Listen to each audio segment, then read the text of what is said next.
Então, vou apresentar para vocês o Marcos Vinícius de Oliveira Silva.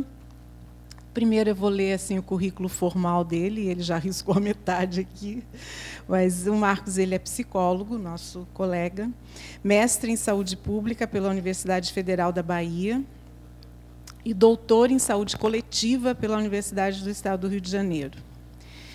E é professor associado da Universidade Federal da Bahia, coordenador do LEV, Laboratório de Estudos Vinculares e Saúde Mental, do IPSE-UFBA, diretor do Instituto Silvia Lani, Psicologia e Compromisso Social, consultor da área técnica de saúde mental do Ministério da Saúde, e atuando principalmente nos seguintes temas: reforma psiquiátrica e saúde mental, clínica psicossocial das psicoses, psicologia e direitos humanos, desigualdade social e subjetividade. Bom, já um currículo desses, né, a gente não tem nem... Agora só vou comentar uma coisa mais carinhosa e pessoal, né? Dizer para vocês que eu admiro muito o Marcos como profissional. Acompanho o trabalho dele há mais de 20 anos, é um trabalho incansável na defesa dos direitos humanos e em prol da saúde mental, antes ainda da reforma psiquiátrica, da reformulação das leis, da implantação do movimento da luta antimanicomial. O Marcos sempre esteve à frente de todo esse trabalho. É uma figura conhecida, eu acho que a autoridade em psicologia, a mais alta autoridade dentro da psicologia para falar de política de saúde mental. Então, o Marcos vai falar assim, principalmente do trabalho que ele desenvolve com as relações vinculares, que é o título da fala, mas fique à vontade para falar o que você quiser, porque com certeza vai ser muito proveitoso. Então, bom proveito para vocês. Vou passar a palavra para o Marcos. Bem, eu agradeço a Rosane pelas palavras, né, pela forma elogiosa, simpática, amiga, né, com a qual ela me apresentou, de certa forma, transferindo a transferência, né, já que certamente muitos de vocês sabem da importância e do valor dela exatamente como uma transmissora de conhecimentos clínicos, né, no segmento que ela milita. Então, é transferindo a transferência. Então, é uma forma, né, de vocês também já começarem a olhar para mim com um olhar mais simpático, já que a Rosane falou que ele é isso tudo, deve ser, né, ele merece um pouco da simpatia, né? Eu estou fazendo, então, agradeço as palavras, mas agradeço a confiança e a possibilidade de estar aqui na condição de interlocutor de uma iniciativa que tem um grande valor. Depois vou me deter nisso, sobre o valor da iniciativa, desta iniciativa, deste projeto, desse esforço tentativa que foi desenvolvido. Eu vou me deter mais nisso. Mas é que eu me sinto muito honrado na condição de interlocutor desse trabalho, e agradeço muito a possibilidade de estar aqui com vocês compartilhando algumas ideias que são resultantes também de um trabalho que faço que tem vários pontos de interseção com o que nós estamos assistindo desde ontem, não é?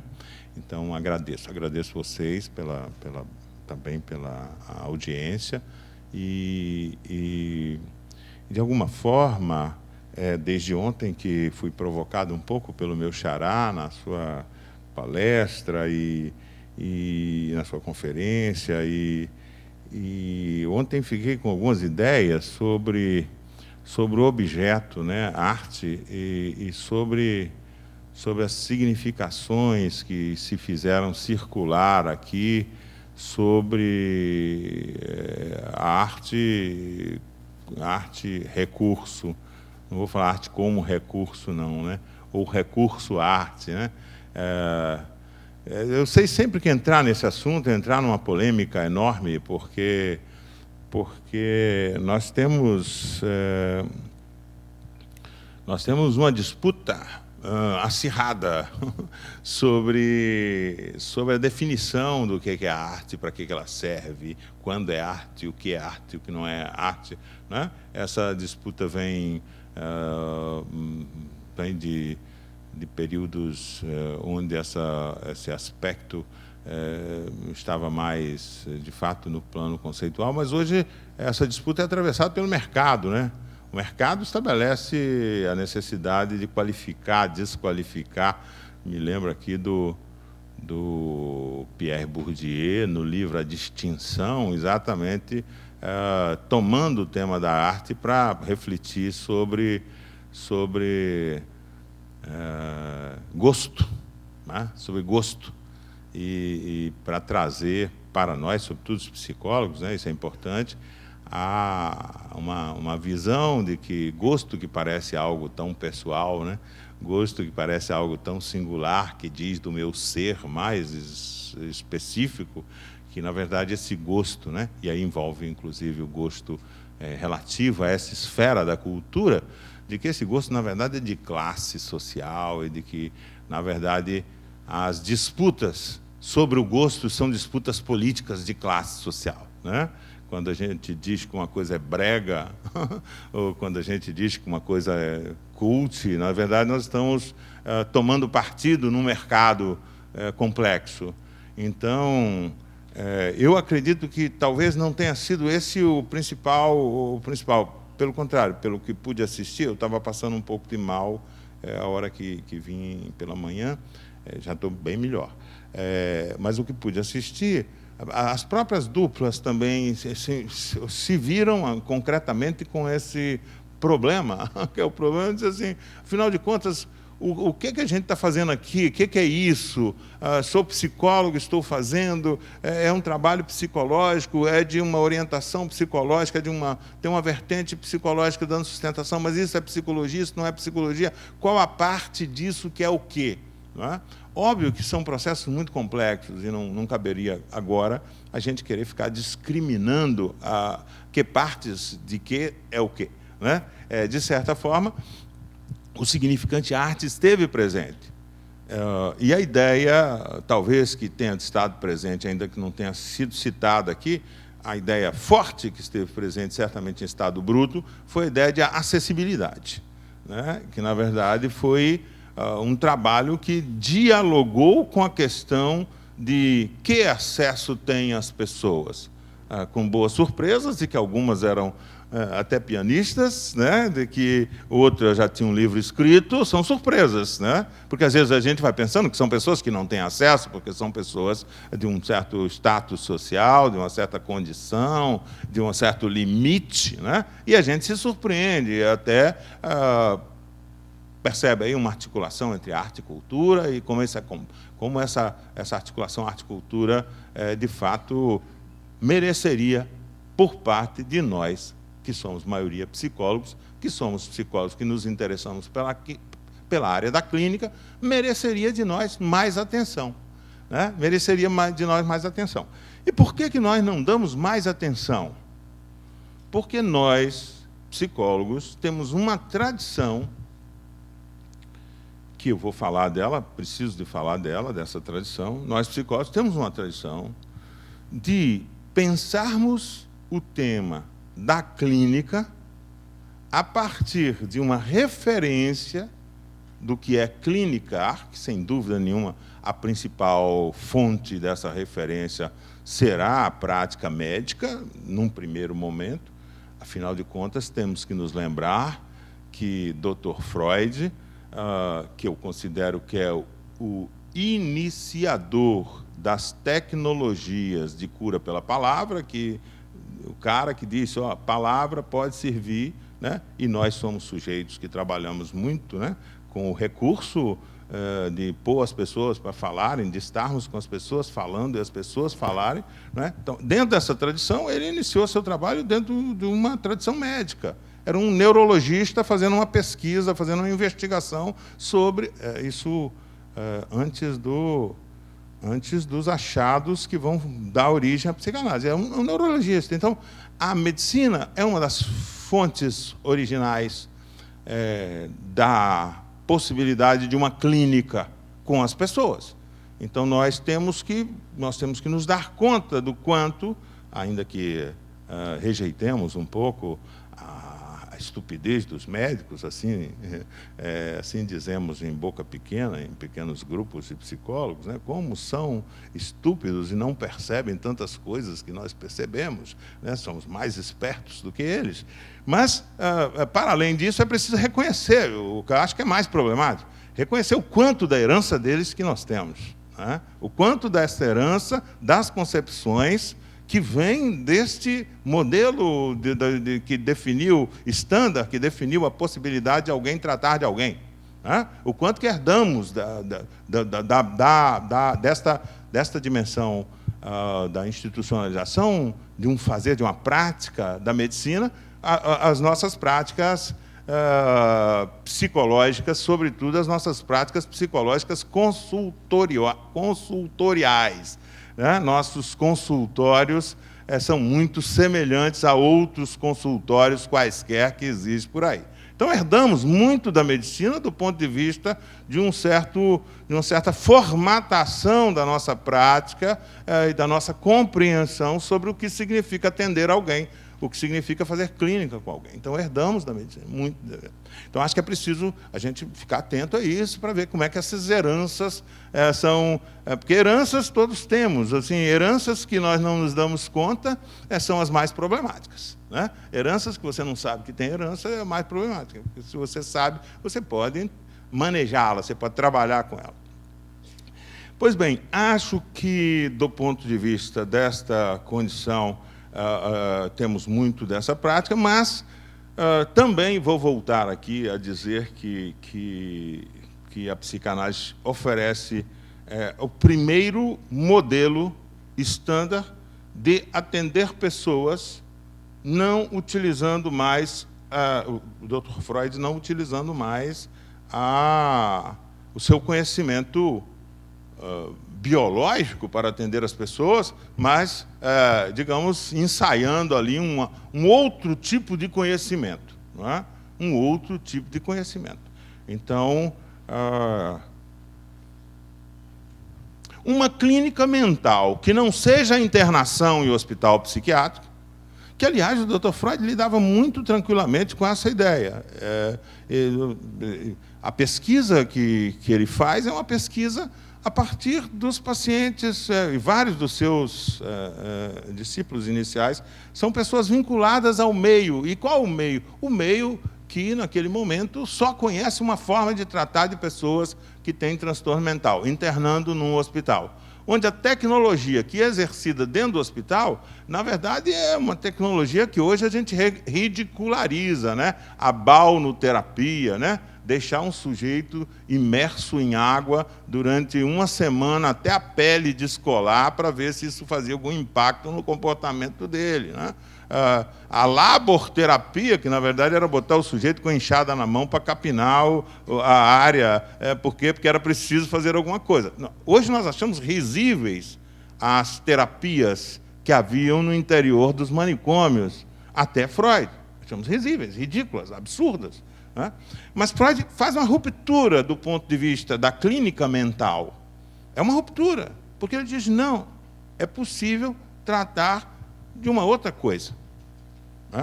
É óbvio que hoje nós temos muitos filhos bastardos da psicanálise. Eu considero que muito na psicologia, as correntes psicoterapêuticas, né, elas poderiam chamar filhas bastardas da psicanálise. Por quê? Porque a psicanálise inaugurou essa forma de atender as pessoas pela palavra, usando coisas que é encontrar com as pessoas para conversar com elas, para fazer coisas com elas, e de fazer disso um tratamento, rompendo com a lógica da medicina, instalando uma nova cena de clínica, que é uma clínica mental.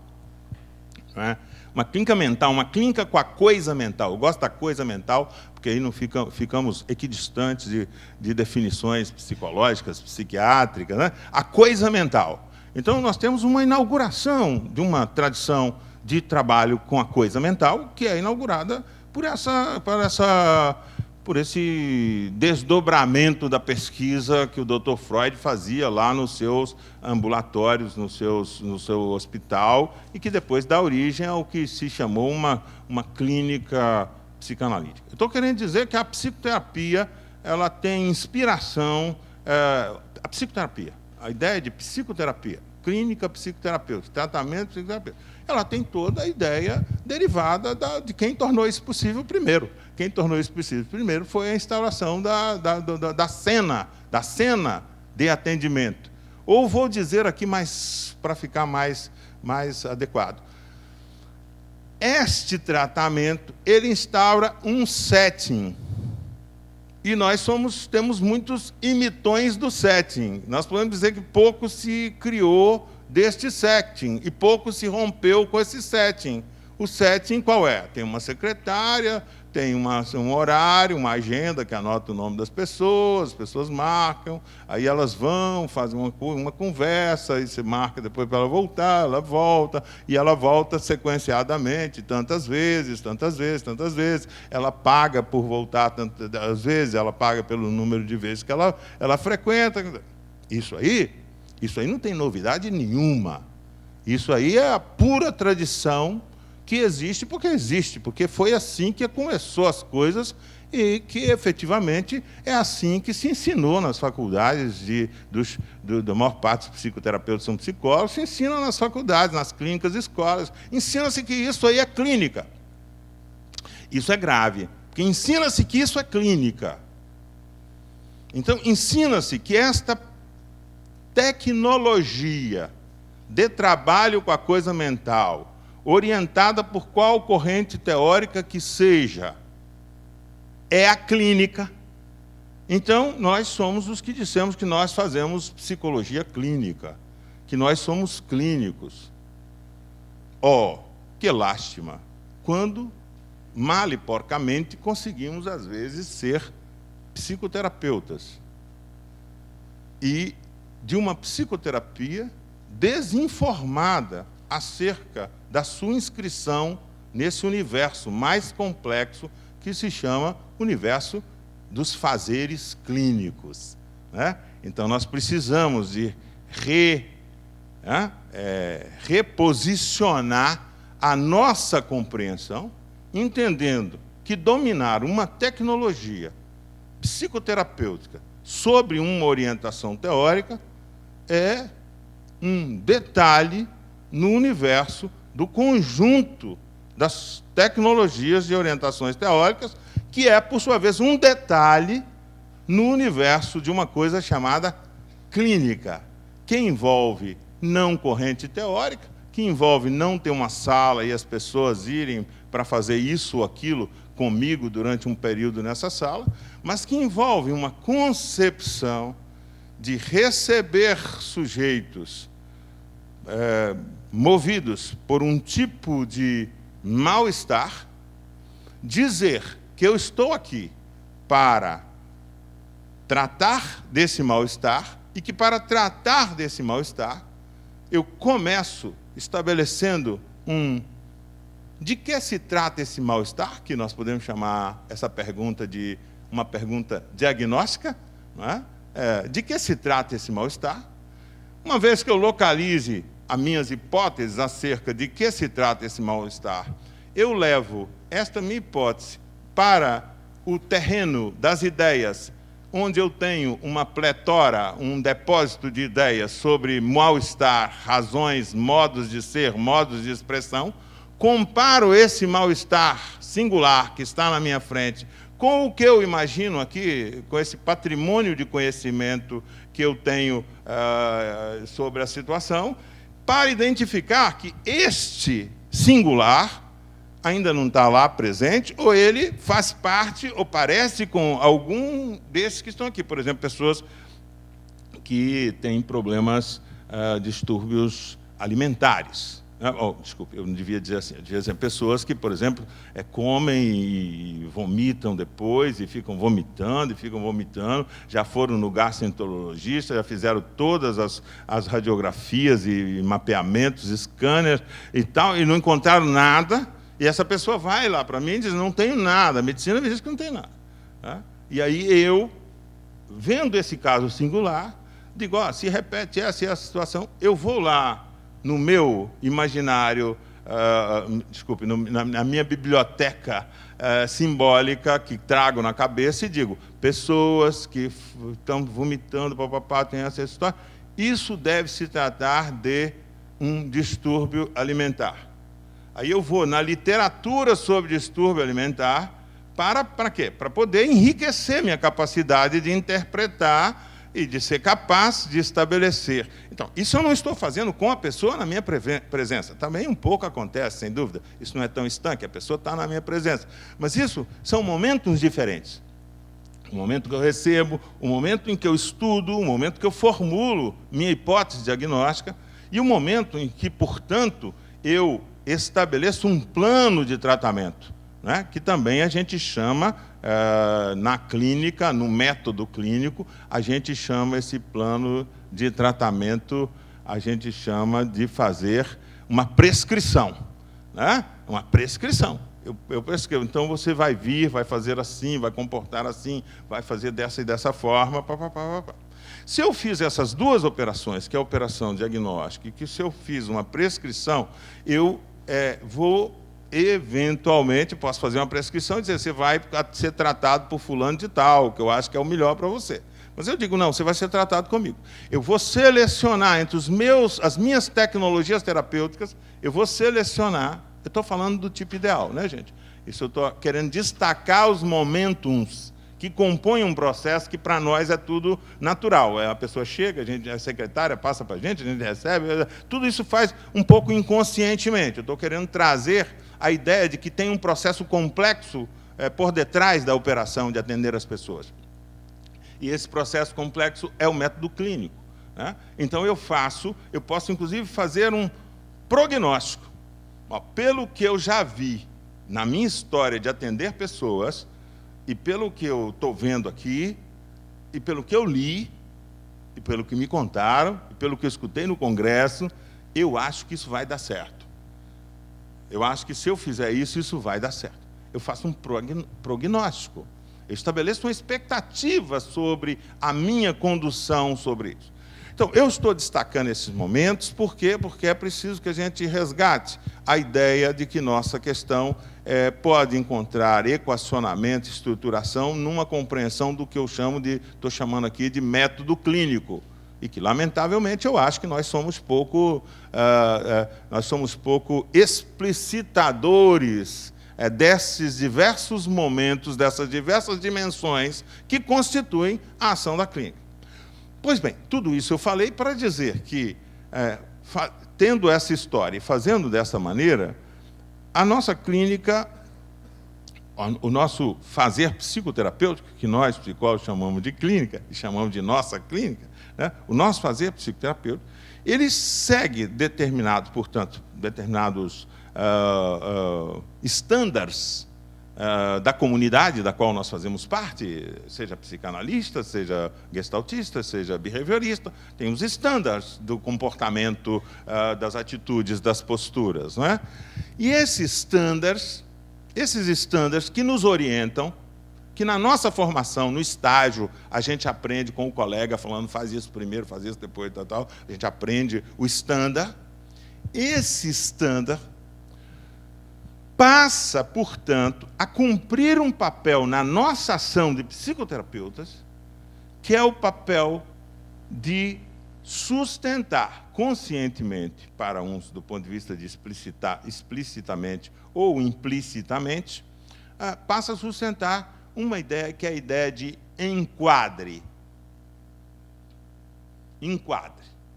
Enquadre é esse conhecimento implícito, estruturante para mim e para a pessoa que eu vou atender, do que pode e não pode se passar nesta relação. No enquadre, por exemplo, tem uma coisa que nós todos sabemos, psicoterapeutas, que se chama contrato. Aí você diz, você vai fazer isso, não vai fazer isso não vai fazer isso, é possível, não é possível. Faz uma combinação. Né?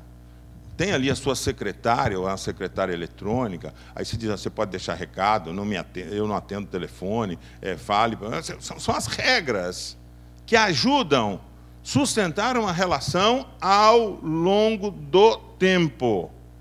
Porque todo mundo sabe que relação ao longo do tempo é barril, é confusão.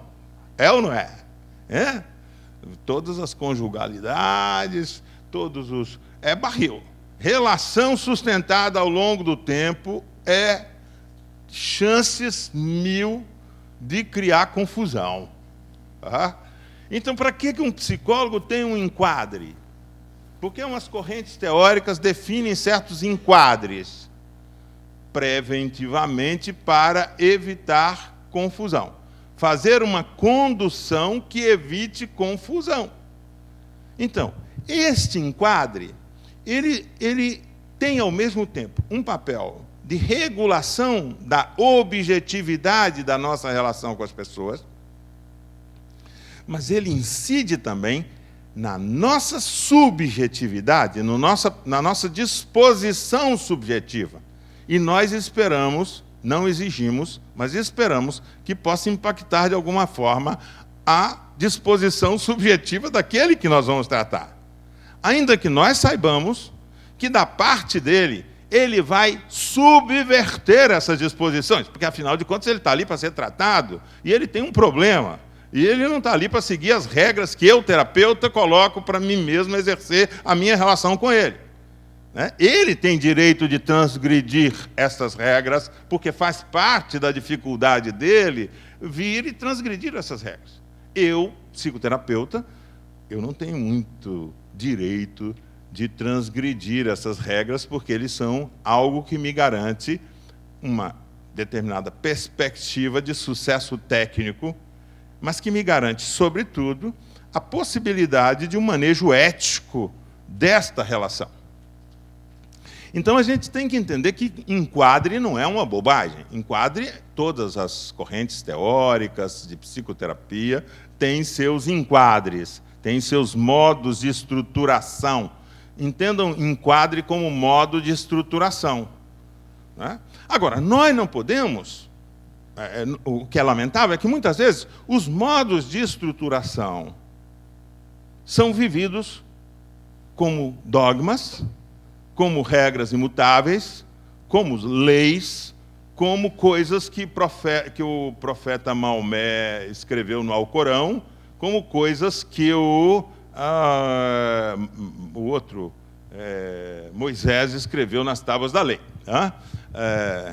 Na verdade, é o Moisés primeiro, ele tem a primazia, inclusive porque a possibilidade, depois do profeta Maomé, que ele é descendente de uma das filhas de Abraão. Então, são coisas confusas aí dessa história, mas que tem a precedência de Moisés sobre Abraão. Não podemos achar que são regras que vêm, são regras divinas, mas temos que fazer um esforço para compreendermos quais são as regras, por que essas regras existem, e temos uma compreensão e lidarmos com essas regras como técnicos que sabem que eu posso fazer isso na técnica, eu posso fazer aquilo, como recurso técnico.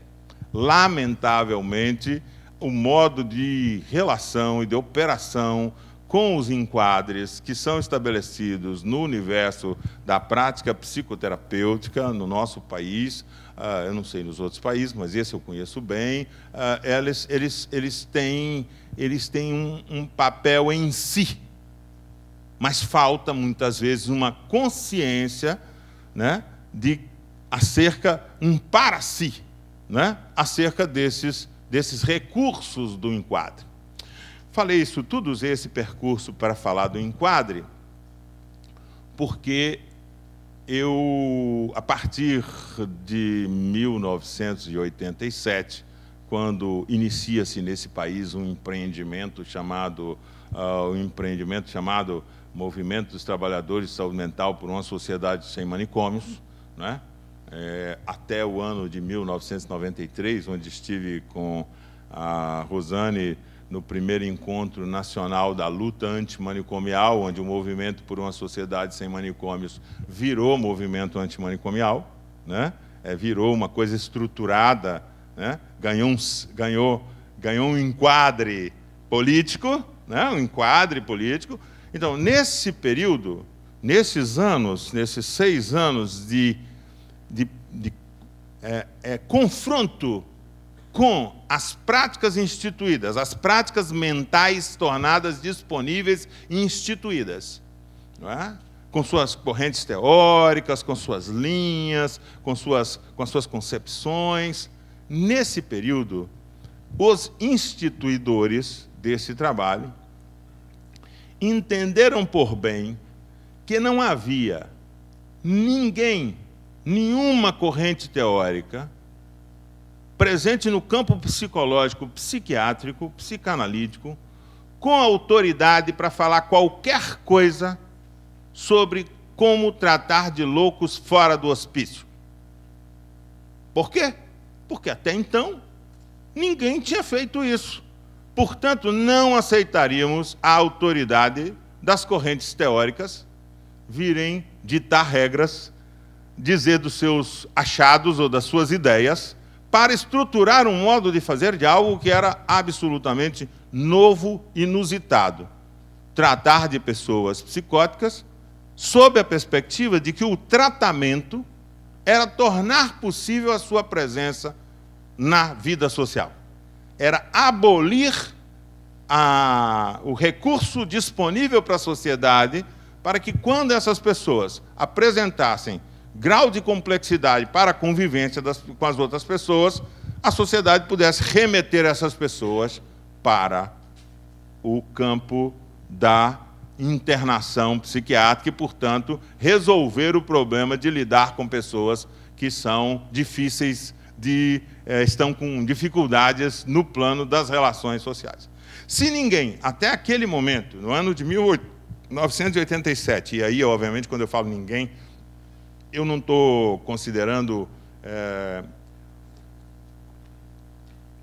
os experimentos da Nise da Silveira, eu não estou considerando isso. Eu estou dizendo que ninguém, do ponto de vista de uma proposta ampla para atender pessoas psicóticas, pessoas doidas, pessoas complicadas, pessoas difíceis, atender essas pessoas num estabelecimento que tornasse isso possível, e que nenhuma corrente teórica, nenhum corpo de conhecimento.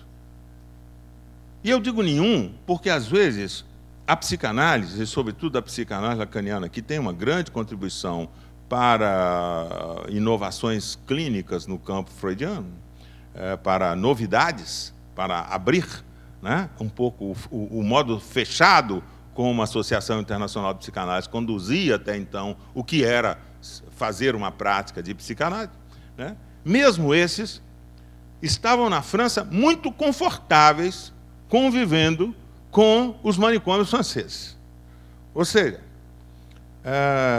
o que havia ousado estar fora dos manicômios, nós conhecemos e ganhou nome, e ganhou notoriedade dentro da história desse esforço. E falamos de Kingsley Hall, do David Cooper, Ronald Lang, na Inglaterra. Falamos da clínica de Laborte, na França. Falamos do trabalho do Franco Basaglia, em Trieste. Esses são os lugares que estão nomeados. Falamos de também um esforço, tem que citar para não ficar europeu demais, falamos do trabalho de Alfredo Moffat, não é? No Hospital de Borda, em Buenos Aires. Estes eram sujeitos que tinham alguma autoridade para dizer que estavam fazendo outra coisa, que estavam tentando outro empreendimento com esses sujeitos.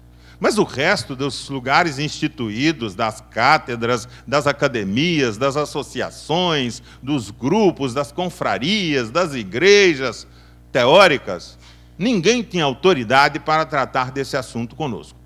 Por quê? Porque ninguém tinha feito isso. E existe, então, um momento onde a dimensão empírica da clínica mental ganha no nosso país, no Brasil, uma liberdade de experimentação. Uma liberdade de experimentação.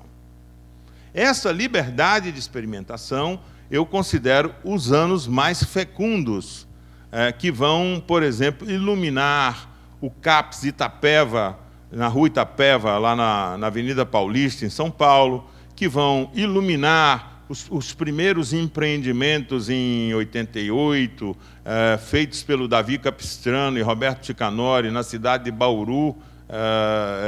Portanto, por isso, Bauru recebeu em 87 o encontro da luta antimanicomial, foi lá, aconteceu lá, esse encontro dos trabalhadores de saúde mental, porque eles estavam lá. Depois, posteriormente, o mesmo Davi Capistrano e Roberto Ticanori, que hoje coordena a saúde mental no Ministério da Saúde, né? O nosso coordenador de saúde mental no Ministério da Saúde. O mesmo Davi Capistrano e Roberto Ticanori empreendem o trabalho de desmontagem do Hospital Anchieta, em Santos, e, portanto, criam experimentos. Porque, vejam só, é muito importante que se negue a solução existente, que é a internação manicomial, para que seja aberta a possibilidade. E eu me lembro que um dia estava andando com meu carro numa rua em Belo Horizonte e não entendi nada, porque o cara abaixou o vidro e falou assim: você vai levar para casa, você vai ficar com eles na sua casa. E um pouco agressivo, aquilo me parecia tão estranho, e eu não entendia porque ele se dirigia. Aí eu, de repente, olhei para trás e vi que tinha um adesivo por uma sociedade sem manicômios no meu carro. Era um Fusca. Por uma sociedade sem manicômios. E o cidadão estava muito nervoso, me perguntando. E naquele momento foi muito interessante, porque eu compreendi e falei: veja que legal, essa palavra de ordem por uma sociedade sem manicômio é maravilhosa, porque ela não dá uma resposta, ela faz uma pergunta. As pessoas se obrigam a colocar assim: o que é que nós vamos fazer com os loucos? Se nós não vamos internar no hospital, o que é que nós vamos fazer com os loucos? O que é que nós vamos fazer com os loucos? Então, esta ideia de o que é que vamos fazer com os loucos é a ideia que ilumina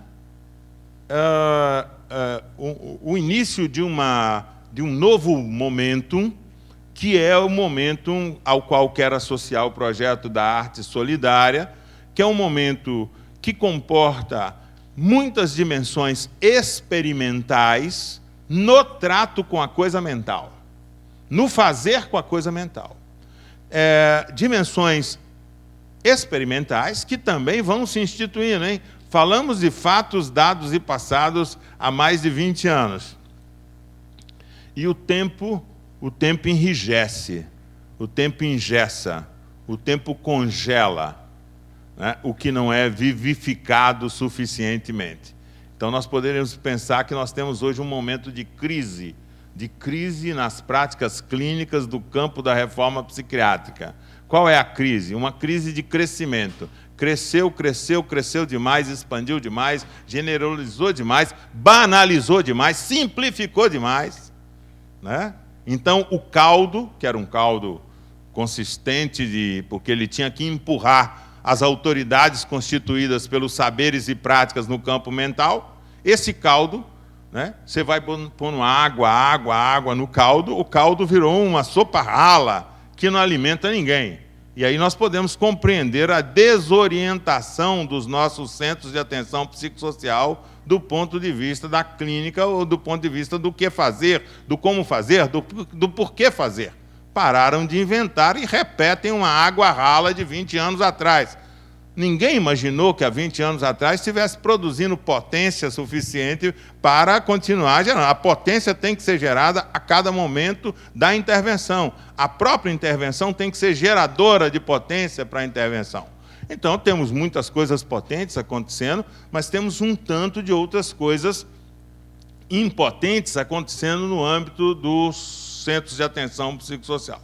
Qual a importância disso no campo da saúde mental brasileira? A importância disso é a possibilidade da noção de uma clínica ampliada e de grande impacto não só nos fazeres psicológicos, nos fazeres psiquiátricos, psicanalíticos, sobretudo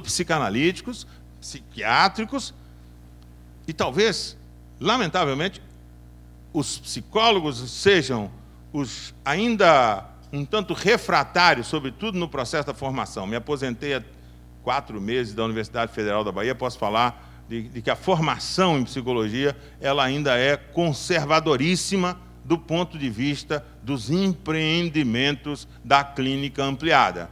Ou seja, a clínica ampliada na psicologia é asfixiada pelo treinamento em uma tecnologia psicoterapêutica nos serviços de escola.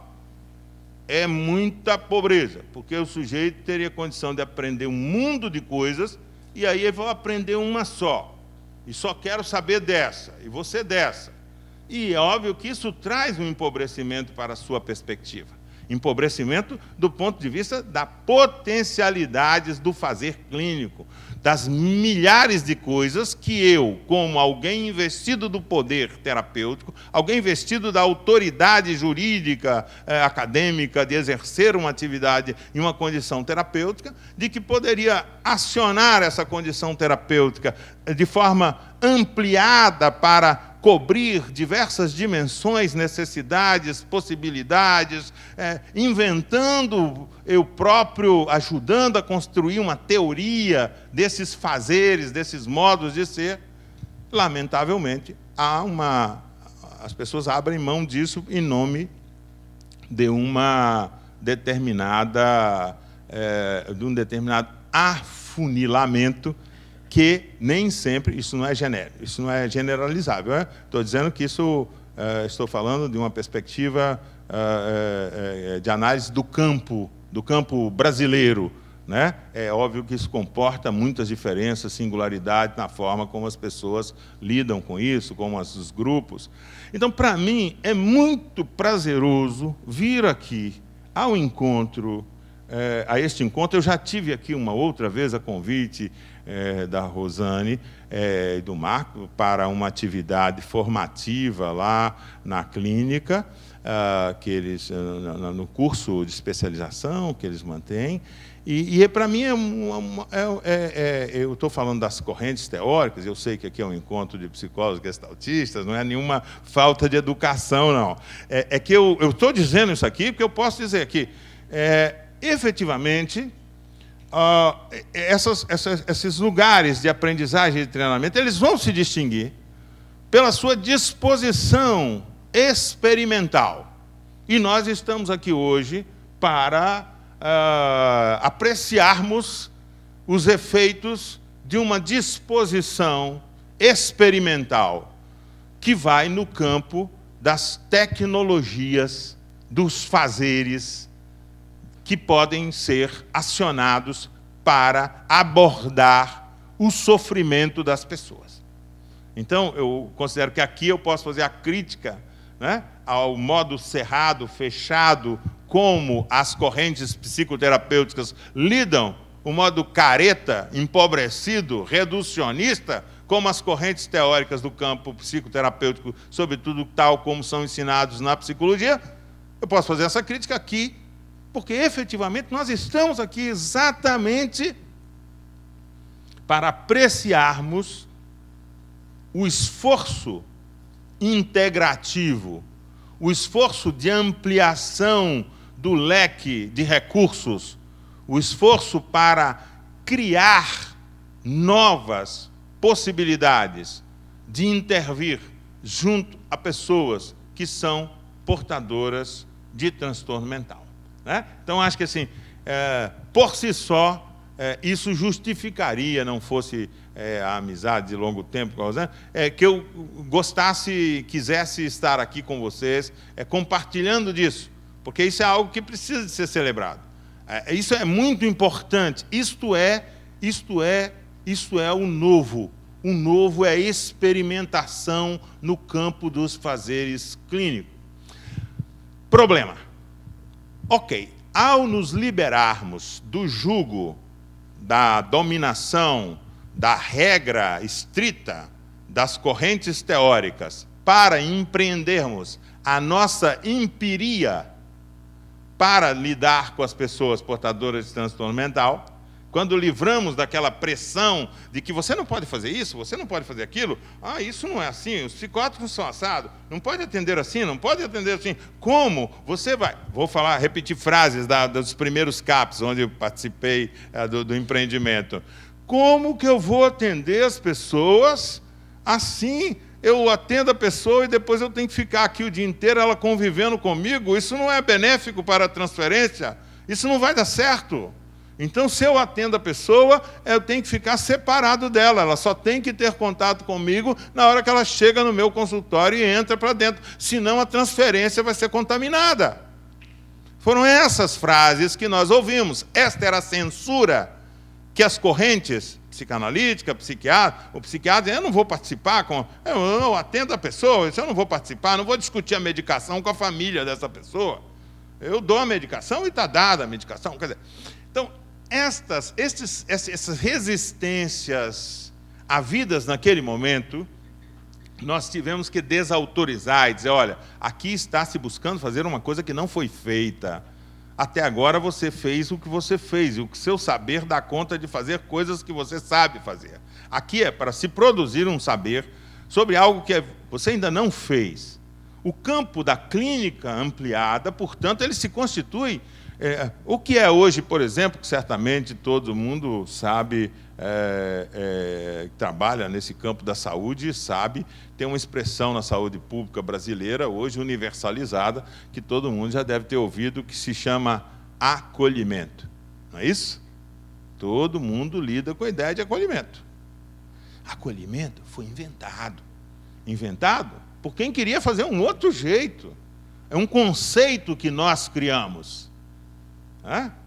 Infelizmente, hoje, acolhimento, as pessoas acham que é ficar sorridente assim para a pessoa. Seja bem-vindo, né? Não entenderam uma parte.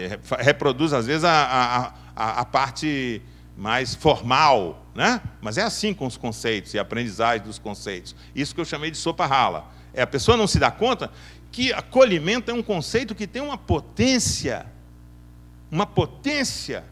para manejar a convivência numa direção que seja benéfica, que seja boa para a experiência daquela pessoa. É um conceito complexo, o conceito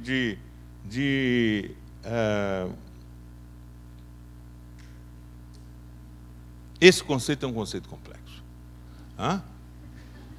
Esse conceito é um conceito complexo. Vocês entenderam que eu esqueci aqui a palavra, né?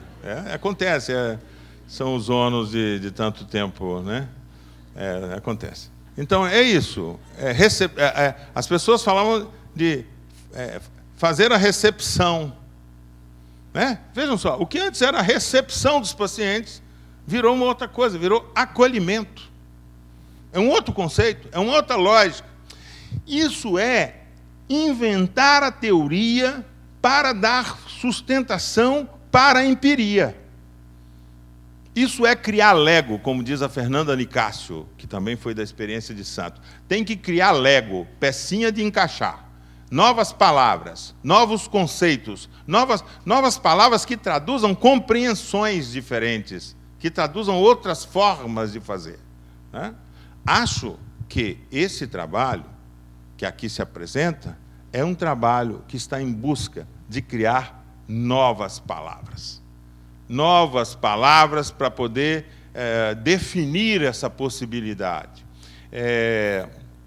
Eu trabalhei, a Rosane já referiu a isso, eu trabalhei num projeto, trabalho num projeto há uns 10 anos quase, que é um projeto de atenção domiciliar em saúde mental.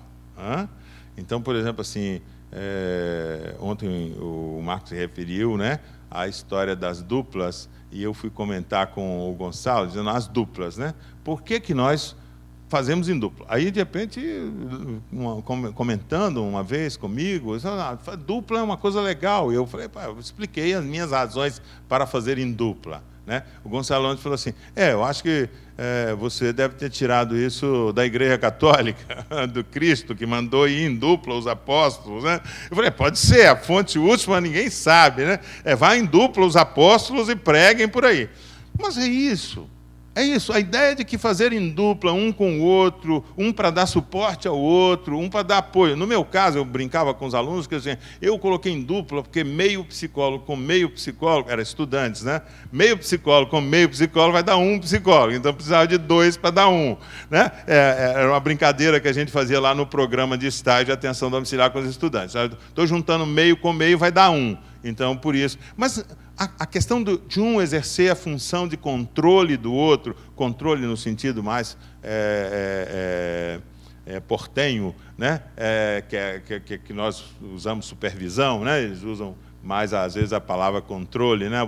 A função de controle da prática, né? Ter alguém a quem você vai relatar a sua prática para fazer um controle da sua prática. Se autocontrolar, né? Então, assim, o autocontrolar e um heterocontrole, né? Fazer em dupla, permite o heterocontrole. Um controla o outro, diz, ei, você pisou na bola, ei, você fez assim, ei, aquele negócio foi muito bom que você fez. Você notou isso que eu notei? Quer dizer, isso tudo é uma função de controle. Então, isso é criar tecnologia. Isso é criar formas que eu posso dizer, façam em dupla, e que eu sustento por que deve ser feito em dupla. Qual a vantagem de fazer em dupla? Isso eu estou estabelecendo uma possibilidade técnica de atender pessoas em atenção domiciliária.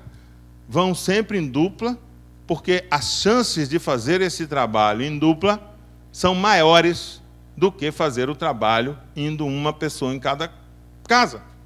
Por quê? Porque a pessoa pode se confundir se for sozinho. É melhor ir com alguém.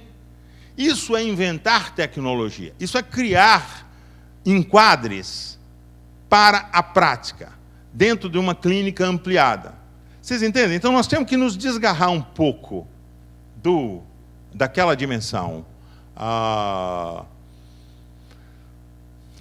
abstrata dos enquadres aos quais nós obedecemos, ressignificarmos esses enquadres e, no caso de percebê-los como insuficiente, inventarmos, criarmos novas possibilidades que deem sustentação para o nosso fazer. É isso que eu acho que fica dessa experiência, da ousadia de se submeter a uma experimentação e de estar aqui reunidos buscando sistematizar essa experimentação de forma que ela possa gerar recursos técnicos que possam ser inovadores, que possam acrescentar no rol das práticas em saúde mental que a clínica ampliada já produziu, mas que são muito insuficientes. Ontem eu reportava, se existe um aspecto, e me falo com muita tranquilidade como alguém que colaborou e colabora e tem buscado colaborar, junto com muitos, é óbvio, para a estruturação de um processo de reforma psiquiátrica no Brasil.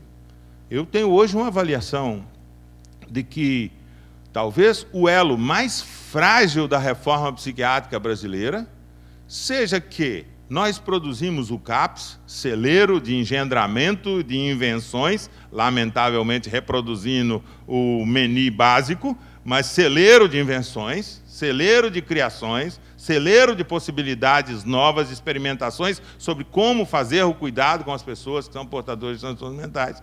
Nós inventamos, no CAPS, nós temos uma dívida do ponto de vista de uma área que nós não fomos capazes. Fiz uma pesquisa agora sobre família e significados de família e práticas de família nos serviços de saúde mental. É primário, é beabá, é elementar, é vulgar o que a reforma psiquiátrica faz em relação às famílias.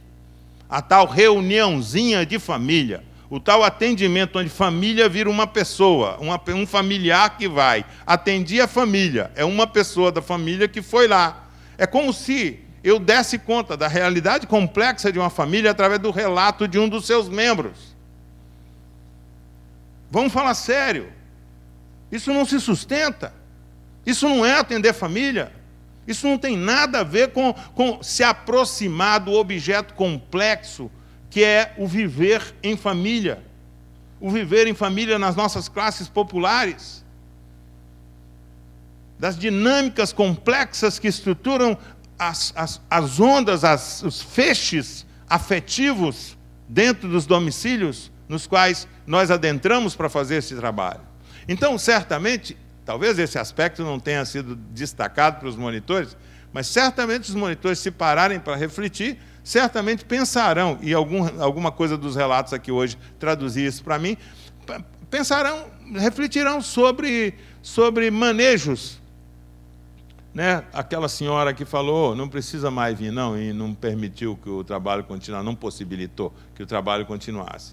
O que estava acontecendo ali? Alguma zona ali de inquietação se abriu para ela, suficiente para ela dizer, opa, vamos parar com isso. Né? Não é só porque ela está envergonhada que o filho não está produzindo. Isso também pode estar presente. Mas nós não sabemos. Importante dizer, eu não sei exatamente por que isso aconteceu. Porque quando eu não sei, eu tenho um problema. Eu não coloco uma hipótese como a solução para esta situação clínica. Eu digo, eu não sei. Teria que investigar mais para saber exatamente. E se tivessem tempo, certamente teriam investigado, inclusive tido a oportunidade de reverter essa situação. Então, para concluir à vontade. Tá, mas eu vou concluir para dar a oportunidade, inclusive, das pessoas quiser, eu falo coisas polêmicas, às vezes as pessoas querem discutir, problematizar o que estou falando, é preciso, né, a democracia diz que é importante a gente não só dizer para as pessoas, mas ouvir delas também. Então eu vou entrar no ponto, vocês notaram que isso tudo foi uma preparação para o tema que eu ia tratar aqui, que é o tema do vínculo. É para dizer para vocês que o tema do vínculo, na verdade, ele só faz sentido se ele for pensado dentro dessa reflexão sobre invenção de recursos para estarmos com as pessoas. Eu gosto muito de dizer assim, de que eu preciso saber para fazer isso? Né? De que eu preciso saber? Né? Que saberes eu preciso convocar para tornar a minha prática aqui mais ética? Portanto, não ser uma improvisação irresponsável, não ser uma empiria leviana, não ser fazer por fazer, não ser que eu fiz assim, né? Não ser epistemologia chicotiana. Conhece a epistemologia chicotiana? Nunca ouviram falar? Não é do chicote, não. A epistemologia chicotiana foi uma estagiária minha falando sobre a equipe do CAPES. Ela diz, lá, professor, usam a epistemologia chicotiana. Mas que é isso? De que se trata isso? Ela disse, professor, não viu o Alto da Compadecida, o Chicó? Ele falava assim, eu não sei, não, mas só sei que é assim. Né? Então, essa ideia da empiria, eu não sei não, eu só sei que é assim. Entendeu? Então, essa empiria burra, estúpida, da epistemologia chicotiana, eu não sei não, mas eu sei que é assim.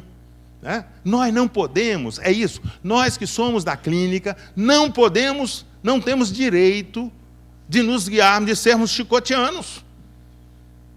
Nós não podemos fazer nada que eu não saiba, ou melhor, digo de uma forma mais adequada, eu não posso fazer nada sem estar perseguindo o saber sobre esse fazer.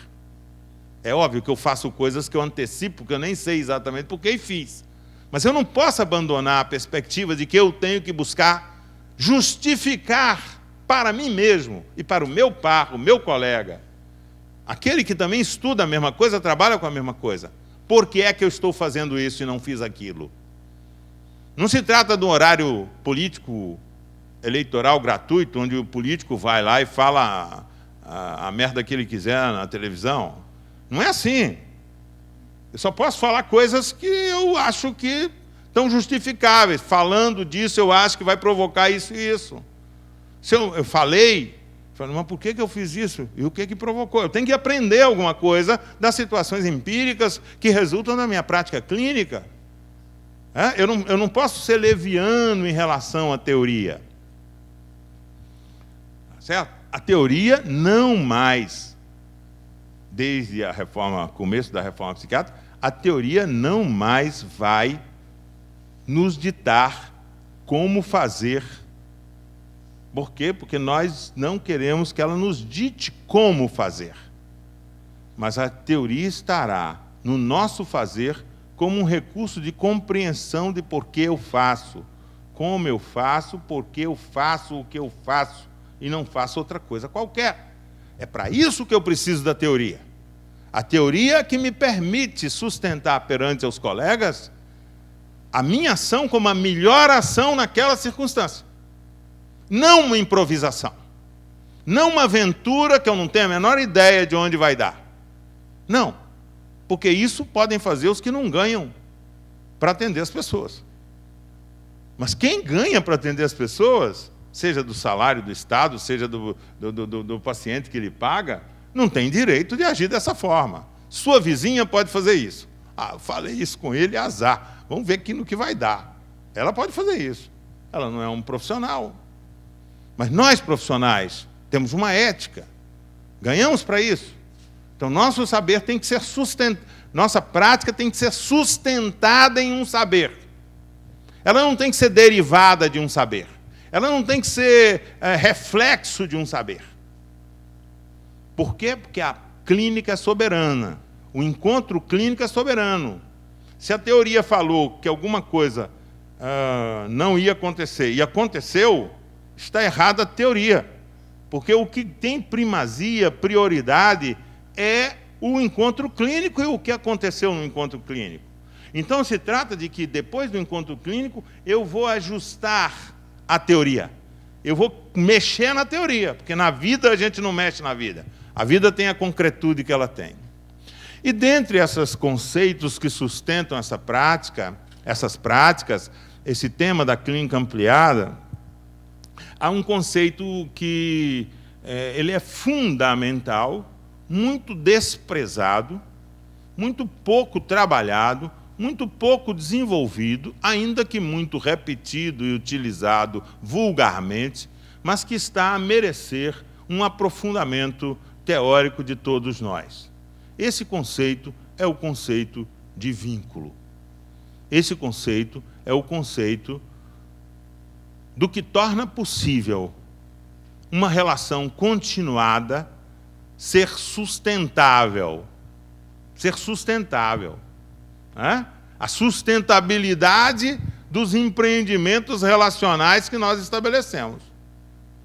Não é magia. Não é porque eu tenho um jeito legal a minha pessoa e as pessoas gostam de mim e ficam ali falando comigo durante tempos. O que torna possível o vínculo? O que sustenta o vínculo? Quando o vínculo tem características positivas e quanto o vínculo é considerado uma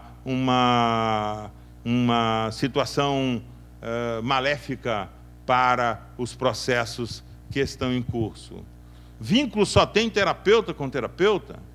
E terapeuta com cliente? E terapeuta com terapeuta não tem vínculo? As relações que nós mantemos em nossa casa, com os nossos familiares, com os nossos amigos, com os nossos 5.000 seguidores do Facebook. Em relação ao Facebook, o que é vínculo no Facebook? Aquilo é vínculo, não é vínculo? Em tempos virtuais. Então, há um tema que é um tema fundamental e que eu destaquei esse tema para os empreendimentos clínicos ou os empreendimentos de clínica com a coisa mental no meu trabalho e tenho me dedicado um pouco a examinar, seguindo com muito prazer os vários companheiros de teorização, entre os quais eu destaco os companheiros latino-americanos da Argentina, o Berenstein, o Lovincular, a origem de tudo, né? A origem desse tema como tema de psicologia social, né? Com potências clínicas, né? Porque, se vocês forem pensar bem, o vínculo é a pedra fundamental que dá origem ao campo das práticas clínicas mentais. Podemos dizer que só começaram a existir práticas clínicas mentais quando se enunciou o vínculo como recurso. E aí eu estou, ao fazer essa afirmação, eu estou me referindo àquele célebre encontro aquela célebre situação de Freud com Breuer, que é a situação onde o atendimento a uma paciente, o Breuer fica muito embaraçado em espanhol quer dizer grávido, né? Mas é bem apropriado, porque o problema é esse. Ela diz, cara, eu te amo. E Breuer se achava um gostosão, um bacanão. Ele falou, isso é natural, garota, todas me amam, né? Só que no dia seguinte ela falou assim, olha, eu estou grávida de você. Aí ele pirou. Ele pirou porque na sociedade vitoriana, se aquela mulher saísse dizendo para ela que foi lá e que ele amava ele, que ela ia ter um filho dele, acabava com a clientela dele. Então pirou o cabeção, falou, Freud, estou com um pipinaço aqui. Essa mulher está falando que está grávida de um filho meu. Isso pode dar muita confusão. O que ele fez? Saiu de férias com a esposa, para não ter dúvida, que ele era um cara fiel que só andava com a esposa dele. A esposa dele voltou grávida da viagem, voltou grávida. Confirmatório de que eu não tenho nada a ver com isso. Eu não tenho nada a ver com isso, ela está falando coisa que não tem nada a ver comigo. Se assustou, ficou com medo, medrou, caiu fora. Passou por Freud. Dizem que o Freud não se achava tão gostosão assim. Aliás, diz que ele tinha dúvidas acerca da masculinidade dele. E quando aquela mulher fala, eu estou apaixonado pelo senhor, diferentemente de Freud, ele falou assim, tem alguma coisa errada. Isso não deve ser comigo. A invenção da transferência é tributária deste evento. Do momento em que ele percebeu que alguma coisa era dirigida a ele e não se tratava dele. Não era com ele.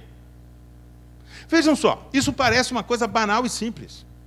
Mas nós todos só fazemos clínica, hoje, clínica mental, psicoterapia, porque Freud inventou isso. Ele disse que é possível me relacionar com uma pessoa, desde um lugar, que ele estabeleceu o lugar do analista, mas eu digo o lugar do profissional, que a pessoa pode mandar tudo o que ela quiser para cima de mim, e que eu não vou reagir como uma pessoa comum reagiria, mas que eu vou, como disse o Roberto Jefferson, matar no peito, não é isso? O que ela disse, triturar esse conhecimento, né? E manejar essa situação. Então, de alguma forma, a transferência, a invenção da transferência, é a origem de muitas coisas que nós sustentamos modernamente. Um educador de rua, quando vai atender as pessoas, quando o projeto do nosso Gonçalo vai atender as pessoas e mantém relações, e as pessoas se vinculam, as pessoas ficam, as pessoas gostam, as pessoas transferem, poderia dizer um psicanalista. E os operadores são conscientes de que muita coisa vai vir para cima deles, mas não é com eles. É uma reedição de uma vivência psíquica que já aconteceu, que está sendo reatualizada pela oportunidade da experiência. Então, nós podemos dizer que a base de pensar o vínculo no campo mental como recurso, né? Os médicos falam em relação médico-paciente, o Balint fala em relação médico-paciente, né? Tem uns que acham que é o efeito Sazon. Sabe o que é o efeito Sazon? É o amor. Né? É o amor. Acham que é o amor? O amor é problemático dizer que é o amor, porque o amor não é tecnificável. Nós somos técnicos, nós somos psicoterapeutas, nós somos psicólogos. Não dá para falar que é o amor que está rolando. Nós temos que ser capazes de desenvolver teoricamente esta situação. Eu vou no avião às vezes e tem um pentelho de uma criança atrás que chuta. e eu, sem olhar para a cara dele, sem me dirigir a ele, o odeio profundamente no meu coração.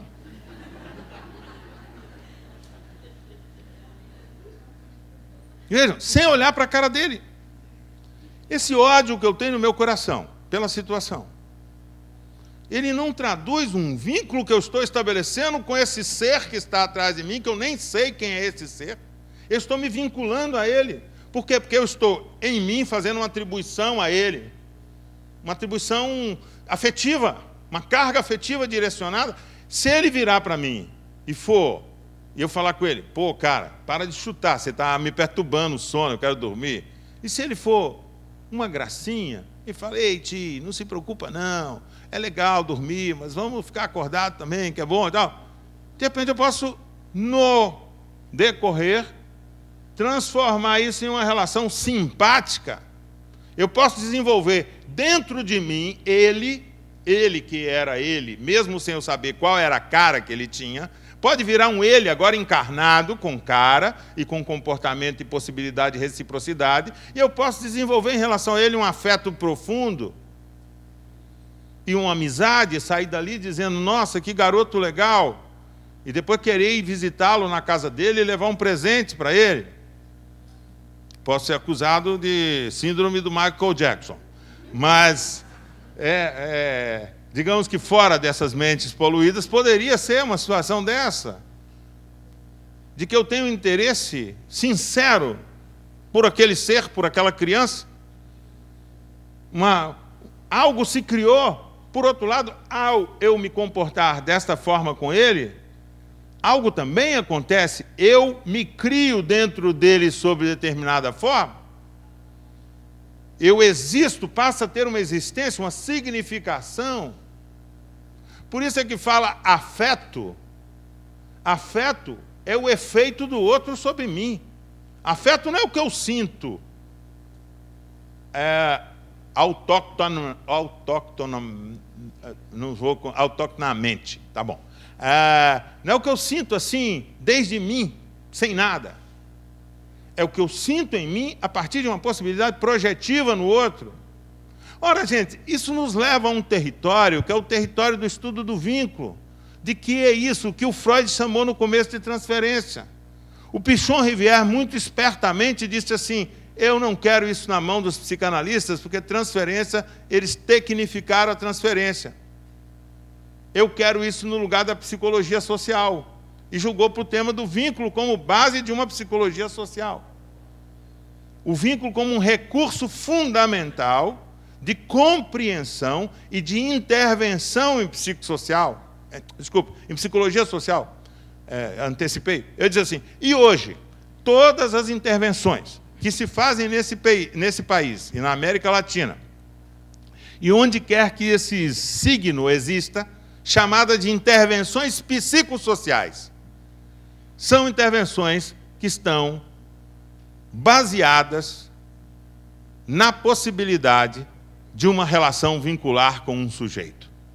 Tudo o que nós chamamos de intervenção psicossocial, que envolve relações continuadas, sistemáticas, repetidas, de cuidado, de atenção, de proteção, de apoio, de promoção, violência sexual, na prisão, tudo que a gente fizer com sujeitos, dizendo assim, eu vou usar como recurso fundamental para sustentar isso aqui, não uma técnica, uma tecnologia, para sustentar isso aqui, eu pratico uma técnica, mas o que sustenta isso aqui, a clareza que precisamos ter, que o que sustenta é uma determinada relação vincular.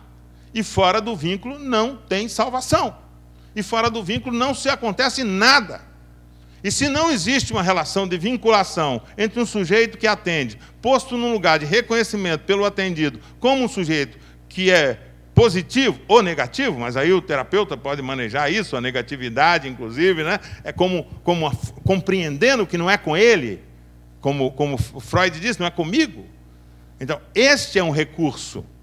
Isso é o vínculo é o que se processa no encontro de dois sujeitos humanos na cultura. Esse encontro que, ao se repetir, cria uma representação do outro em mim e cria uma representação minha no outro. E essas representações, o Pichon diz, quando estamos num diálogo de duas pessoas, tem sempre 4 pessoas falando, né? Ele fala, tem sempre 4 pessoas presentes, né? Porque sou eu, é a representação que o outro tem de mim, e é ele e a representação que eu tenho dele em mim. Tem sempre 4 pessoas falando. Então,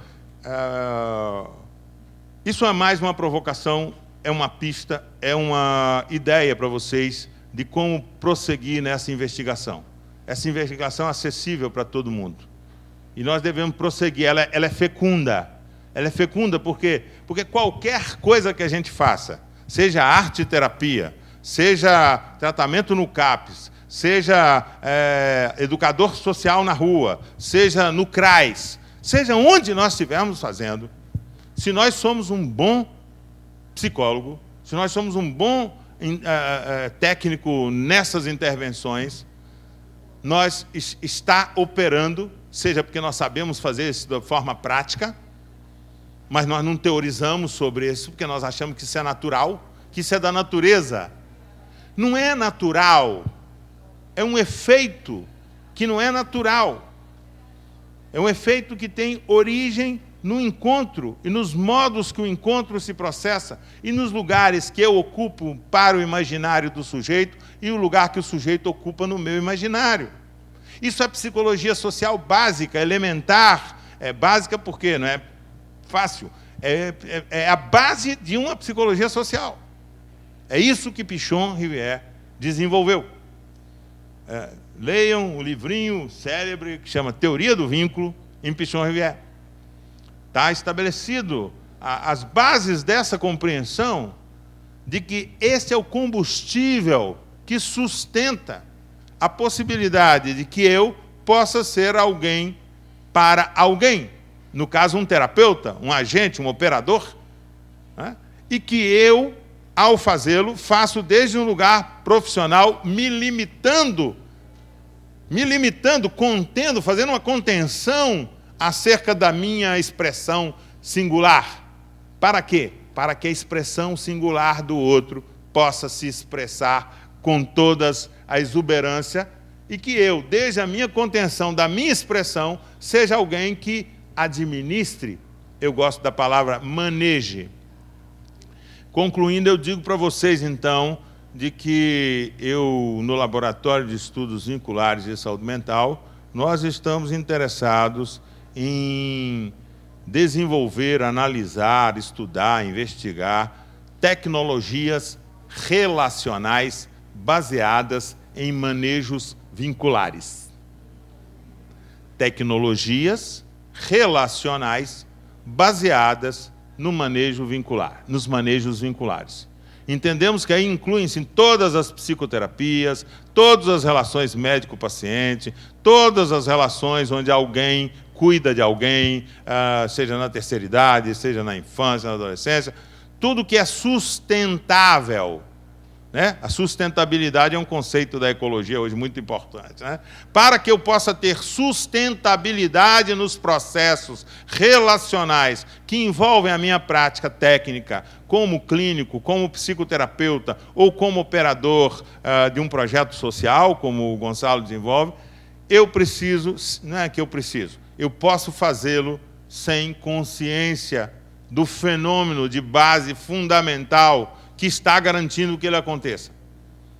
Ou eu posso fazê-lo me apropriando do conhecimento sobre a dinâmica vincular e, a partir desse conhecimento, me tornar um hábil manejador de relações vinculares. Não um manejador de relações vinculares empírico, que faz porque eu tenho um jeitão, desde criancinha as pessoas achavam que eu ia ser psicólogo, porque eu tenho muito jeito com as pessoas. Não por isso, mas porque eu sou uma pessoa que investigo, estudo e consigo discriminar conceitualmente esse recurso técnico, esse conceito que tem um poder de operar tecnicamente como ferramenta para que eu possa dar sustentabilidade às relações, conduzindo-as porque eu sou um técnico em manejos vinculares. Eu tenho algumas hipóteses acerca do que, para onde, que deve ser e tal. Eu me responsabilizo pelas hipóteses que eu tenho. Eu sou um técnico que sou capaz de dizer que as hipóteses estavam equivocadas, mas eu não posso deixar de ter hipóteses com condição de ter uma prática que seja uma prática tecnicamente eficiente, eticamente irreprovável e que tenha sustentabilidade. E aí, espero que vocês colecionem muitos casos, bons casos de manejo de relações vinculares bem-sucedidas na perspectiva que lhes pareceu justa e que vocês foram capazes de justificar. Muito obrigado.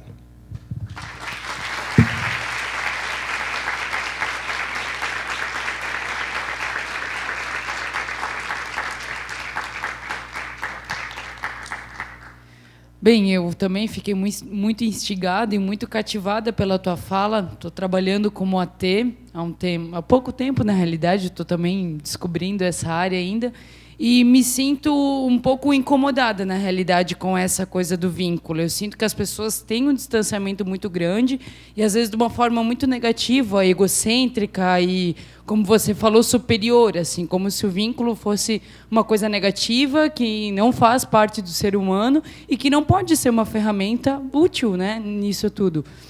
E o que mais me incomoda, além, claro, como você disse, a gente tem um jogo de cintura e consegue, de alguma maneira, transformar, balancear isso no trabalho e em práticas. Mas eu percebo isso na sociedade de uma forma em geral, essa falta de empatia, talvez, de sentimento com o outro. Tanto em trabalhos como recepção, em escola infantil, eu trabalhei muito.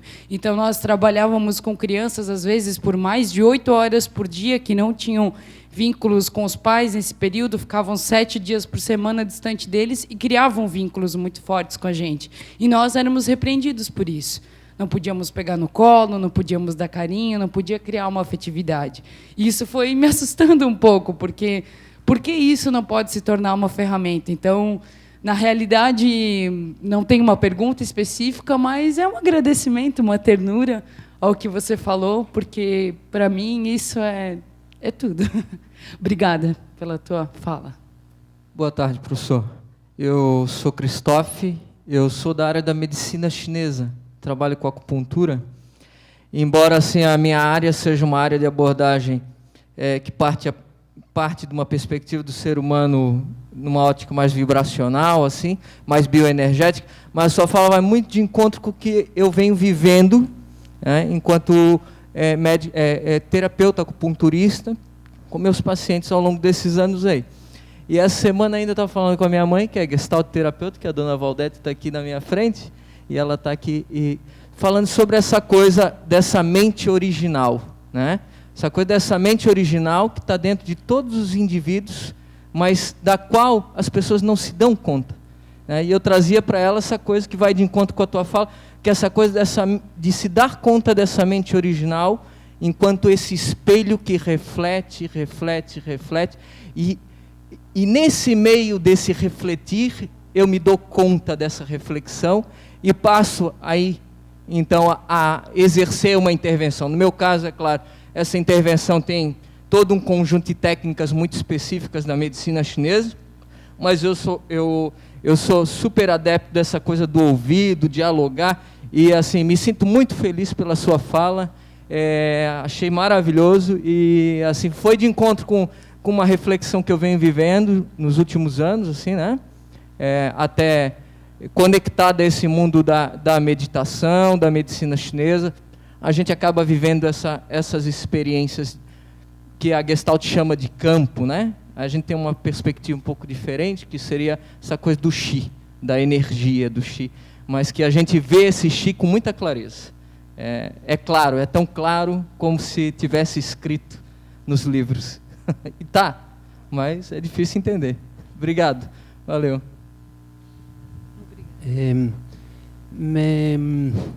Me quedó fuerte la idea esta de en el vínculo, ¿sí? Que nos vinculamos como hay 4 personas en esto, o sea, la que está, bueno, que dijimos, la que está en vos, yo, y la que vos crees que soy yo, y la que yo creo que sos vos, ¿verdad? A ver, las herramientas para el manejo, ¿sí?, del vínculo que vos decís. Nosotros somos técnicos que tenemos que tener herramientas para manejar ese vínculo. Y ahí como que profundizar, si podés profundizar, a ver cuáles son tus herramientas, porque yo pensé, bueno, cuáles son las mías, digamos, ¿no? Y tengo mis conceptos, digo, bueno, el reconocimiento, yo creo que el intento de limpiarme de prejuicios para ese encuentro con el otro y crear el afecto, mis herramientas, ¿sí?, para crear creo que un manejo, digamos, ¿no? Pero ahí si podías profundizar un poco más en algunas herramientas que vos has creado, desarrollado. São simpaticíssimas as colocações. E eu talvez não vou ser tão simpático, porque eu vou dizer assim, olha, a enunciação do vínculo e o contato com o vínculo é apenas o começo. O complicado é depois. O complicado é depois. É preciso primeiro se dar conta de que existe, né? Que existe e que pode ter um lugar operativo, instrumental. O complicado é depois, né? O complicado é depois que você admite que isso é um recurso e que você quer conhecer esse recurso. Porque aí nós temos estudos muito complexos. Aí nós temos reflexões muito complexas. Aí talvez, em vocês dois que falaram com tanta simpatia, eu talvez devesse dizer assim, aí é que começa o perigo. Aí que começa o perigo, porque o perigo começa quando a gente acha que a gente sabe sobre isso. Então é preciso saber sobre isso, mas não podemos achar que sabemos sobre isso. Então nós precisamos sempre ter uma postura dizendo que isso é um grande mistério e que eu não conheço sobre isso suficientemente. Por quê? Porque isso se atualiza em cada relação como um mistério. Como um mistério. Então, talvez a recomendação que eu possa ter do ponto de vista do treinamento de pessoas, que é o que eu me dedico, treinar pessoas para trabalhar sobre essa bandeira, né? Sobre essas ideias, ou levando essas ideias em consideração. Talvez o treinamento, o que é imperdível nesse treinamento, seja a aprendizagem também de uma coisa que vem da psicanálise, em que Freud fala...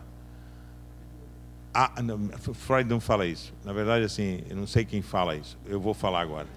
É porque eu, de repente, me refleti, na verdade, é da dedução da obra freudiana, mas não é ele que fala. Que diz assim... a regra não é a neutralidade. A regra é a abstinência.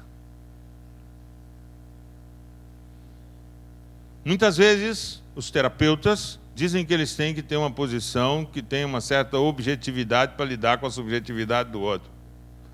Em momento nenhum Freud falou que você tem que ter objetividade. Pelo contrário, Freud, ao tratar da transferência, ele diz: será através do efeito do outro sobre você que você poderá saber alguma coisa sobre o outro. Mas isso comporta você analisar o efeito do outro sobre você. Não você reagir, seja oferecendo hostilidade, seja oferecendo afeto. Não você reagir, mas você refletir. Refletir sobre como o outro me chega. Não significa ignorar, eu sou neutro, impermeável ao reflexo do outro. Eu não sou afetado sobre o outro. O Lacan, isso sim, é o Lacan que fala, que diz que a transferência é sempre do analista. Não existe transferência. Toda vez que escuto o estudante, colega, que fala, porque teve uma resistência, desculpa, a resistência é sempre do analista. Ah, porque teve uma resistência, porque ele estava muito resistente. A resistência é sempre do analista. Não tem essa coisa que o paciente tem resistência, não. Quem tem resistência é o analista, é o terapeuta, é o que trata. Sabe por quê? Ele tem resistência para receber o outro do jeito que ele está vindo. E gostaria que ele viesse de outra maneira. Aí o outro não vem de outra maneira, aí ele fala, você está resistindo a vir do jeito que eu quero. Não é? Você está resistindo a vir do jeito que eu quero. É a resistência dele. Dele que quer que o outro venha do jeito que ele quer. Talvez essa, Gonçalo, seja a radicalidade. A radicalidade é uma investigação subjetiva do agente. Seja o trabalho, a dimensão da capacidade, da competência para o agente da prática se investigar. Investigar os efeitos que o outro produz nele. Não aceitar que efeitos se produzam nele se ele saiba o que é. Então, isso faz recair sobre o agente, a responsabilidade pela relação. Porque o agente que supostamente estudou sobre isso, é técnico. Eu não posso querer que o outro seja isso ou seja aquilo. E eu trabalho com os psicóticos, então essa prática é muito importante, porque a gente só consegue efeitos positivos, terapêuticos, benéficos com os psicóticos, quando eles finalmente encontram alguém que lhes permite ser do jeito que eles são. Porque até agora, por todos os lugares que eles andaram, as pessoas dizem, você tem que ser assim, você tem que fazer isso, você tem que fazer aquilo. As pessoas foram imperativas no sentido de nomear qual a conduta que ele tinha. E, finalmente, ele fica muito feliz quando ele me encontra, porque eu digo, Caio, vem de lá, cara. Vem de lá do jeito que você quiser. Vem de lá que eu te recepciono. Não é que eu te recebo, aí sim. Não é que eu te recebo com meu afeto. Não é uma coisa de BC, bom coração. Recebo com afeto. Não, eu recebo a sua manifestação. E não acho que você está brigando comigo. Ou não acho que você está me amando. Mas tento compreender que o fato de você estar depositando em mim este afeto me torna alguém que também pode dizer coisas, falar coisas, propor coisas. Tem um monge chinês que é meu acupunturista, não é? Já há muitos anos, já tem 20 anos que eu conheço. E sem dúvida, é vibracional. É a agulhinha que ele bota lá, entendeu?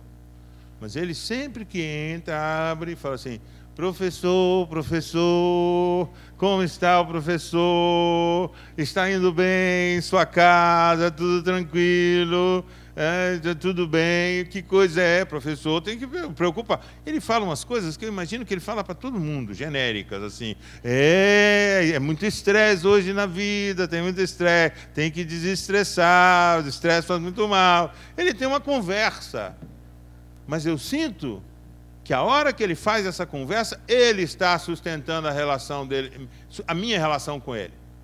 Porque ele não é uma máquina de me colocar agulhas. Ele adquire ali um lugar onde eu posso projetar a expectativa de que ele vai tratar bem de mim. E fico todo feliz. Eu tenho o melhor acupunturista do mundo. Ele vai tratar bem de mim. Então ele faz aquela conversa comigo. Aquela conversa não faz parte da técnica das agulhas. Eu não percebo nada, o diagnóstico dele é no meu pulso. Não tem nada a ver, nada que eu disser altera o diagnóstico que ele está fazendo aqui. Por quê? Porque a base de compreensão dele, do meu organismo, é energética, vibracional, é meu pulso. Mas ele faz uma conversa comigo. Ele não entra silêncio, pega meu pulso, põe as agulhas e sai. Aliás, quem faz isso, eu não volto. Já tive experiências assim, não volto. Não volto por quê? Porque eu não tive um lugar de sujeito naquela relação. Eu fui uma coisa, eu fui um objeto. Então, eu transfiro com quem me trata como sujeito. Então, pergunta, qual é a regra da transferência? As pessoas, nós todos queremos que nos tratem como sujeitos. Se nós somos considerados como sujeitos, isso significa um corolário enorme, que eu não vou descrever agora, o significado de tratar o outro como sujeito. Se eu trato o outro como sujeito, ele transfere. Porque nós todos queremos pessoas que nos tratem como sujeitos, que nos respeitem na nossa individualidade, que aceitem a nossa diferença, que admitam e acolham a forma como a gente é. Isso é me receber como sujeito. Demonstre uma disposição compreensiva, uma atitude benéfica, positiva, de quem quer construir comigo algo que me faz bem. Eu transfiro com essa pessoa. Massagista, acupunturista, barbeiro, eu transfiro com todos eles. Quando eu chego, eu sou tratado estou até precisando de ir ao barbeiro, né? Mas quando eu ia à barbearia. Então, quando eu chego, tratou, passou, não volto. Manicure. Se for lá, cortou vocês, tirou o bife, não sei o quê, já tem uma outra que até pode tirar um bife, mas é tão agradável, conversa, fala. Nós voltamos. Né? Nós somos cativos do agrado. Né? Tem um dizer que fala, sou cativo do agrado. Nós somos cativos do agrado. Agora, o agrado não é necessariamente concordar com o outro, fazer o que ele tem expectativa que nós fazemos. Né? O agrado não é colocar antes a minha opinião sobre o que é bom para ele, antes da dele sobre o que é bom para ele. Né? Então, o agrado se conquista, por quê? Porque alguém respeitou a sua sujeitidade, respeitou a sua singularidade, foi capaz de estar com você sem te invadir com as ansiedades que você tem. Você foi capaz de estar com alguém sem invadir esse alguém com as suas ansiedades, com as suas preocupações, com os seus medos, com as suas fantasias, com os seus preconceitos, com tudo que vai na sua cabeça, com a sua insegurança, com o seu medo de não ser um bom terapeuta. Aí esse cara não vai transferir com você, porque ele não está numa posição de sujeito. O que faz transferir, sabe? O que faz a gente transferir, o que faz a gente vincular, é a gente querer agradar e agir nessa direção do bem-estar, da atenção com o outro. Então, eu diria que a principal ferramenta para trabalhar a questão do vínculo sou eu. Los paraguaios, em la frontera, quando nos vendem produtos, produtos chinos, nos dizem, la garantia, eu pergunto, e a garantia do produto? Ele diz, la garantia sou eu. No vínculo, não a garantia sou eu. La condición del trabajo, de la construcción de un vínculo, sou eu. Não é o outro. O outro é o outro, com lo que tem, com lo que pode. Eu é que tenho que criar em mim la condición para recepcioná-lo com suas dificuldades. Então,